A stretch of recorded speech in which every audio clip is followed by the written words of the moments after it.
నమస్తే BCN news కి స్వాగతం. నా పేరు నీలిమ. ముందుగా ముఖ్యాంశాలు. తుని నియోజకవర్గం చామవరంలో పేదల సేవల కార్యక్రమంలో పాల్గొన్న సీఎం చంద్రబాబు పేదరికం లేని సమాజం చూడాలనేది తమ ప్రభుత్వ కళని ఉద్ఘాటన.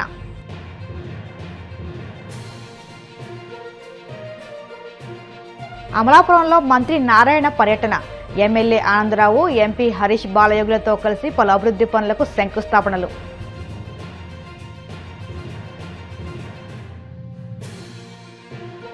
5 ఏళ్ల పాలనలో నిరుద్యోగులను దగా చేసిన జగన్ ఇప్పుడు కూటమి ప్రభుత్వంపై విమర్శలు చేయడం విడ్డూరంగా ఉంది.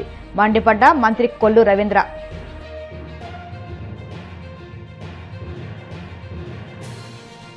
రెండేళ్లలో ఇచ్చిన ఏ ఒక్క హామీ కూడా అమలు చేయకుండానే ప్రజల్ని మభ్యపెడుతున్నారు. కూటమి ప్రభుత్వంపై వైసీపీ ఎమ్మెల్సీ వడుదు కళ్యాణి విమర్శలు. పేదవాడి ఇంటికెళ్లి పెన్షన్ ఇస్తే ఆనందమే వేరని సీఎం చంద్రబాబు వ్యాఖ్యానించారు. అందుకే బటన్ నొక్కడానికి ఇష్టపడట్లేదని పేర్కొన్నారు. పేదరికం లేని సమాజం చూడాలనేది తమ ప్రభుత్వ కళని ఉద్ఘాటించారు. కాకినాడ జిల్లా తుని నియోజకవర్గంలో ఆయన సోమవారం పర్యటించారు. తుని నియోజకవర్గం చామవరంలో పేదల సేవల కార్యక్రమంలో పాల్గొని ప్రసంగించారు. పెన్షన్ల ద్వారా 62.34 లక్షల కుటుంబాలకు ఆర్థిక సాయం అందజేస్తున్నామని స్పష్టం చేశారు. ఒక్కో కుటుంబానికి 4 సంక్షేమ పథకాలు అమలు చేస్తున్నామని పేర్కొన్నారు.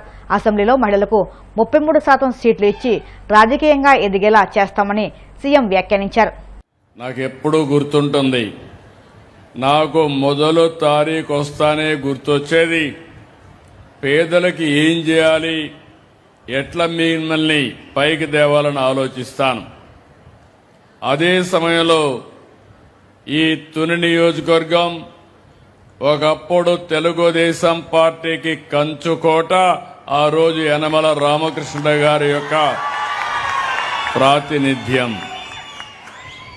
రాష్ట్ర రాజకీయాల్లో అన్ని విధాల మన నాయకుడు ఎన్టీ రామారావు గారు పార్టీ పెట్టినప్పటి నుంచి తిరిగి ఆయన యాక్టివ్ పాలిటిక్స్ లో ఉన్నంత వరకు గెలుస్తూనే వచ్చాడు. కానీ ఎప్పుడైతే ఆయన ఇండైరెక్ట్ ఎలక్షన్స్ అనుకున్నాడో అప్పుడు నియోజకవర్గం దెబ్బతినింది. ఇప్పుడు దివ్య గారు వచ్చారు. నాకు ఏమాత్రం అనుమానం లేదు, రాబోయే రోజుల్లో తుని నియోజకవర్గం తెలుగుదేశం పార్టీకి కంచుకోటగా, ఎన్డీఏకి కంచుకోటగా ఉంటుందని చెప్పి నేను మీకు తెలియజేస్తున్నా. ఈ నెలే 4వ తేదీ ఎన్నికల ఫలితాలు వచ్చాయి. ఈ నెలకు ఒక విశిష్టత ఉంది, ఒక హిస్టారికల్ మంత్ ఇది. ఆ రోజు మీరందరూ చూశారు, ఒక విధ్వంస పాలన. నవ్వాలంటే నవ్వడానికి కూడా వీలు లేని పరిస్థితి, ఎవ్వరు కూడా ఫ్రీగా తిరగలేని పరిస్థితి. ఇప్పుడు మీరు ఇక్కడికి వచ్చారు, చాలా ఫ్రీగా ఉన్నారు. ఆ రోజు మనుషుల్ని మొబిలైజ్ చేసి చుట్టుపక్కల ఫెన్సింగ్ వేసి ఎవరు పోకుండా పట్టుకొచ్చి అవసరం కందకాలు కూడా తవ్వి బలవంత మీటింగ్ పెట్టే పరిస్థితికి వచ్చారు. మీ మనసుల్లో మేము ఉండాలి కానీ బలవంతం చేస్తే ఎవ్వరూ సహించరని మరొక్కసారి మీ అందరికీ తెలియజేస్తున్నా. అందుకే ఆ రోజు నేను మా మిత్రుడు పవన్ కళ్యాణ్ గారు ఆలోచించాం. ఆ రోజు పవన్ కళ్యాణ్ గారు ఒకే మాట చెప్పారు, ప్రభుత్వ వ్యతిరేక ఓటు చీలడానికి వీలు లేదు, ఈ రాష్ట్రాన్ని పునర్నిర్మాణం చేయాలి, ఆ బాధ్యత నేను కూడా సహకరిస్తా, ఇద్దరం కలిసి పనిచేయాలని మొట్టమొదటిసారిగా పొత్తు అనౌన్స్ చేసిన వ్యక్తి పవన్ కళ్యాణ్ గారు అని చెప్పి కూడా నేను మీకు తెలియజేస్తున్నా. ఇంకో పక్కన ప్రధానమంత్రి నరేంద్ర మోడీ గారు ఆ రోజు బీజేపీ ముందుకొచ్చారు. 3 పార్టీలు కలిపి ఇదే నెల 12వ తారీఖు ప్రభుత్వాన్ని ఏర్పాటు చేశాం. 2 ఏళ్లు అవుతుంది. నేను అడుగుతున్నా మిమ్మల్ని అందరినీ, 2 ఏళ్ల పాలనలో మాకు మంచి జరిగిందంటే గట్టిగా చప్పట్లు కొట్టి మీరు హర్షాన్ని, ఆమోదాన్ని తెలియజేయండి. పేదరికం లేని సమాజం చూడాలనేదే మా కళ. పేదల కనీస అవసరాలు తీర్చాలని అనునిత్యం ఆలోచిస్తున్నాం. అందుకే దేశంలో మరే ఏ ప్రభుత్వం కూడా ఈ సాహసం చేయలేదు. 10 లక్షల కోట్ల రూపాయల అప్పులు, బకాయిలు 1 లక్ష కోట్లు. ఇంకో పక్కన మీరు చూస్తే విధ్వంసమైన ఆర్థిక వ్యవస్థ కుప్పగూలిపోయింది. నేను 4వ ముఖ్యమంత్రి. ఎంత లోతుకు పోతే అంత అఘాతమే కనపడస్తా ఉంది ఇంకా కూడా. కానీ మాకు మనోధైర్యం ఉంది. తప్పకుండా ప్రతి ఒక్క ప్రతికూలాన్ని అనుకూలంగా మార్చి మీకు అండగా ఉంటామని మరొకసారి హామీ ఇస్తున్నా. గత వైసీపీ ప్రభుత్వ హయాంలో 10 లక్షల కోట్లు అప్పులు చేసి రాష్ట్ర ఆర్థిక వ్యవస్థను చిన్నాభిన్నం చేశారని, దీని కారణంగా పట్టణాల అభివృద్ధి పూర్తిగా కుంటుపడిందని, కేంద్రం ఇచ్చిన నిధులను వాడకుండా దుర్వినియోగం చేశారని వైసీపీ నేత ప్రభుత్వ పాలనలోని తప్పిదాలను ఒక్కొక్క దాన్ని పరిష్కరించుకుంటూ ప్రజలకు సేవ చేస్తున్నామని మంత్రి నారాయణ పేర్కొన్నారు. కోనసీమ జిల్లా అమలాపురం పర్యటనకు విచ్చేసిన నారాయణ ముందుగా స్వచ్ఛ భారత్లో భాగంగా పట్టణంలోని స్థానిక ఎర్రవంతెన వద్ద ఏర్పాటు చేసిన ఆపరేషన్ క్లీన్ స్వీప్ కార్యక్రమంలో ఎమ్మెల్యే ఆనందరావు, ఎంపీ హరీష్ బాలయోగులతో కలిసి పాల్గొన్నారు. అనంతరం పట్టణంలో పలు అభివృద్ధి పనులకు శంకుస్థాపన చేసి డంపింగ్ యార్డును పరిశీలించారు. అనంతరం ఆయన మెట్ల రమణబాబు స్వగృహంలో ఏర్పాటు చేసిన సభ, మీడియా సమావేశంలో వివిధ అంశాలపై మాట్లాడారు. విజిట్ చేయడం జరిగింది.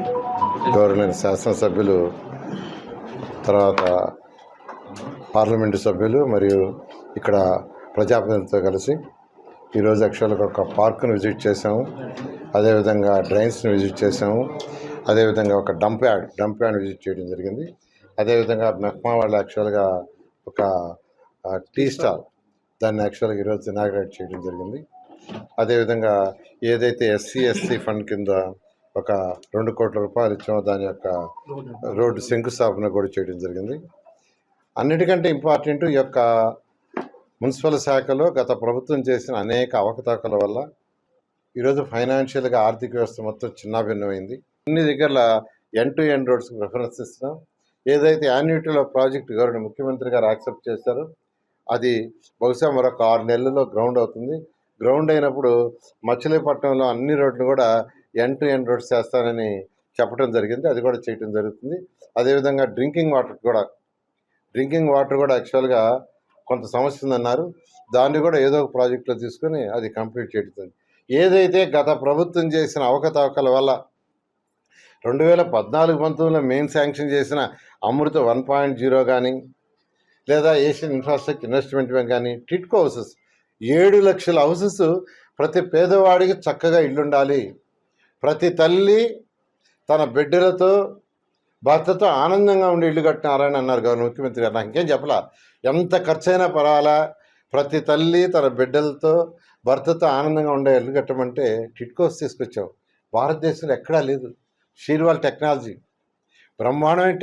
బ్రహ్మాండమైన ఫెసిలిటీస్ చేసి 7 లక్షలు కేంద్ర ప్రభుత్వ సహాయంతో శాంక్షన్ చేస్తే గత ప్రభుత్వం వచ్చి 2,61,000 కుదిచ్చేసింది. పైన అవన్నీ పూర్తి చేసిందంటే చేయకుండా వదిలేసిపోయింది. మళ్ళీ ఈ ప్రభుత్వం వచ్చిన తర్వాత వెంటనే టేకప్ చేయాలంటే ఆర్థికంగా ఇబ్బందులు. అయినా గవర్నమెంట్ ముఖ్యమంత్రి గారు 6 నెలల కింద అది పూర్తి చేయాలి ఎంతని అడిగితే 4,500 కోట్లు అంటే దాన్ని శాంక్షన్ చేశారు. మళ్ళీ 6 నెలల క్రితం వర్క్స్ అన్ని టేకప్ చేసాం. జూలై ఎన్నికి ఫస్ట్ 2,61,000 పూర్తి చేస్తాం. ఈ విధంగా గత ప్రభుత్వం, చెత్త ప్రభుత్వం చేసిన అనేక అవకతవకల నుంచి ఆర్థికంగా ఇప్పుడు కోలుకుంటూ ముందుకు పోతున్నాం. ఖచ్చితంగా ఈ రాష్ట్రంలో ఉన్న 123 మున్సిపాలిటీస్లో ప్రతి ఒక్కరికి తాగటానికి స్వచ్ఛమైన నీరు ఇవ్వాలని. మెగా డిఎస్సీపై జగన్ చేస్తున్న ఆరోపణలు అర్ధరహితమని మంత్రి కొల్లు రవీంద్ర అన్నారు. డైవర్షన్ రాజకీయాలు ఆయన నైజమని విమర్శించారు. 5 ఏళ్ల పాలనలో ఒక్క డిఎస్సీ అమలు చేయకుండా నిరుద్యోగులను దగా చేసిన జగన్ ఇప్పుడు కూటమి ప్రభుత్వంపై విమర్శలు చేయడం విడ్డూరంగా ఉందన్నారు. యువత, నిరుద్యోగులను రోడ్డున పడడమే లక్ష్యంగా కుట్రలు చేస్తున్నారని ధ్వజమెత్తారు. జగన్ పిఏ అవినీతి భాగోతం బయటికి వస్తుండటంతో డిఎస్సీపై అసత్య ప్రచారం ప్రారంభించారని, పిఏనే అలా ఉంటే ఇక నాయకుడి అవినీతి ఏ స్థాయిలో జరిగిందో అర్థం చేసుకోవచ్చని అన్నారు. ఎక్కడ కూడా మనం చూడాల, దగ్గర 24 లక్షల మంది కార్యకర్తలు, నాయకులు ప్రత్యక్ష ప్రసారాల ద్వారా లైవ్లో ఈ కార్యక్రమాన్ని అంతా కూడా ఉదయం నుంచి సాయంత్రం వరకు వీక్షిస్తమే కాకుండా ఆ తీర్మానాలను అన్నిటి కూడా వాళ్ళు బలపరుస్తూ వాళ్ళు చేసినటువంటి కార్యక్రమాన్ని మనస్ఫూర్తిగా ఈరోజు ఏ రాజకీయ పార్టీ ప్రపంచంలో ఏ రాజకీయ పార్టీకి ఇంత పెద్ద ఎత్తున స్పందన దాదాపు 21 తీర్మానాల్ని చర్చించడం జరిగింది ఈ మహానాడు ద్వారా. ఇవాళ ఇంత చక్కగా జరుగుతున్నటువంటి ఈ కార్యక్రమాన్ని చూసి తట్టుకోలేక జగన్మోహన్ రెడ్డి గారు ఒక కుట్రపూరితమైనటువంటి ఆలోచన, ఒక క్రిమినల్ మైండ్ ఉన్నటువంటి వ్యక్తి ఎలా వ్యవహరిస్తాడనే దానికి మొన్న మేము సమావేశాలు జరుపుతూ ఈ సమావేశాలు ఏదో అభినందన సభలో కాదు, లేకపోతే వేరే ఉత్సవాలు కాదు, ఈ రాష్ట్ర ప్రగతి కోసం ఆనాడు స్వర్గీయ అన్న నందమూరి తారక రామారావు గారు తెలుగుదేశం పార్టీ స్థాపించిన దగ్గర నుంచి ఈ మహానాడు ద్వారా తెలుగు జాతికి, తెలుగు ప్రజలకి, ఈ ప్రపంచంలో ఉన్నటువంటి తెలుగు వారికి ఒక దిశ నిర్దేశించే కార్యక్రమాలను మాత్రమే ఈ మహానాడులో చర్చించుకోవడం జరుగుతుంది. కానీ జగన్మోహన్ రెడ్డి ప్రజల్లో వస్తున్నటువంటి ఆదరణ చూసి తట్టుకోలేక ఆయన మాట్లాడినటువంటి మాటలు డిఎస్సి, మెగా డిఎస్సి గురించి అసలు మాట్లాడే అర్హత జగన్మోహన్ రెడ్డికి ఉందా?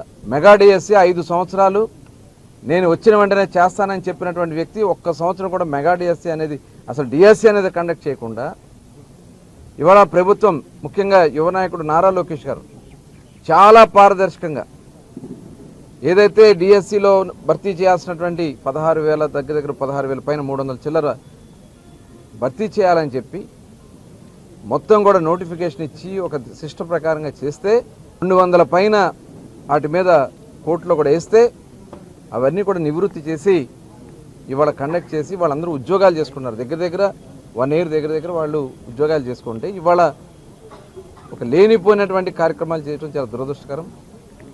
ఇది ఒక జగన్మోహన్ రెడ్డి యొక్క క్రిమినల్ ఇవన్నీ కూడా బయటకు వస్తూ ఉన్నాయి, అవినీతి బయటకు వస్తూ ఉంది.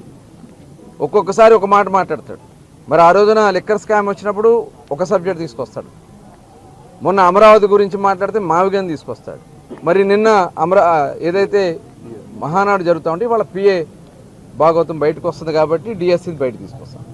100 కోట్లు ఒక పిఏకి ఎక్కడి నుంచి వచ్చినాయి? ఒక పిఏకే 100 కోట్లు వస్తే ఆ పిఏగా పెట్టుకున్నటువంటి వ్యక్తికి ఎన్ని వేల కోట్లు వచ్చినాయో ఇవాళ మేము మొట్టమొదటి నుంచి కూడా చెప్తానే ఉన్నాం. ఆనాడు తండ్రి అధికారాన్ని అడ్డం పెట్టుకుని, తండ్రి అధికారం ద్వారా లక్షల కోట్లు దోచుకుని మరి జైలు జీవులు అనుభవించినటువంటి వ్యక్తి జగన్మోహన్ రెడ్డి. ప్రజలు కూడా మనం గమనించాలి. ఇవాళ వాళ్ళ ఎమ్మెల్యే, ఎక్స్ఎమ్మెల్యే కూడా ఇవాళ చూస్తున్నాం వాళ్ళ యొక్క కబ్జా భాగవతం అంతా కూడా బయటకు వస్తూ ఉన్నాయి. అవినీతి పార్టీ, అవినీతి దోపిడీలతో ఉన్నటువంటి ఒక క్రిమినల్ నైజం ఉన్నటువంటి వ్యక్తి తల్లికి చెల్లికి ఇవాళ చూసాం ఎలా చేశాడు. మహిళలంటే నాకు గౌరవం లేదు. ఇవాళ మేము 33% మహిళలకు రిజర్వేషన్ కల్పించాలంటే దాని గురించి మాట్లాడు. తల్లికి చెల్లికి కూడి పెట్టినాడు. అతను ఇంకా ఆడబిడ్డలకి రాష్ట్రంలో గౌరవించగల ఒకసారి ఇవన్నీ కూడా గమనించాలా. అలాగే ఇవాళ అన్ని వర్గాలకి, ఇవాళ రైతాంగానికి ఎక్కడ కష్టం వస్తే ఇబ్బంది వస్తే, గత సంవత్సరం కూడా ఇక్కడ పొగాకుకు సంబంధించి ఇబ్బంది వస్తే ఆ రోజు సహకరించాం. ఈ సంవత్సరం కూడా ముఖ్యమంత్రి గారు మొన్న చెప్పడం జరిగింది, ఇక్కడ ఉన్నటువంటి పొగాకు సమస్యని ఖచ్చితంగా ఈ ప్రభుత్వం దాన్ని ఎలా పరిష్కారం చేయాలో చేస్తుంది. అదే కాకుండా బ్యాన్ పీరియడ్, మొన్న నెల్లూరులో సమస్య వచ్చింది, తమిళనాడు బోట్లు వచ్చినాయి, ఇక్కడికి వచ్చి ఫిషింగ్ చేసి ఇబ్బంది పడుతున్నాయి అంటే ఇమ్మీడియట్గా బోట్లు దింపించి స్పీడ్ బోట్స్ పెట్టించి దానికి రక్షణగా వాళ్ళకి అండగా నిలబడ్డాం. అదే కాకుండా బ్యాన్ పీరియడ్ డబ్బులు ఇవాళ 1,30,000 మందికి దగ్గర 260 కోట్ల రూపాయలు వాళ్ళ ఖాతాల్లో వేసి ఏదైతే బ్యాన్ పీరియడ్లో వాళ్ళకి 20,000 రూపాయలు, 10,000 ఉన్నదాన్ని 20,000 పెంచి వాళ్ళు అందిస్తున్నారు. ఇప్పుడు కాసేపు ప్రకటనలు.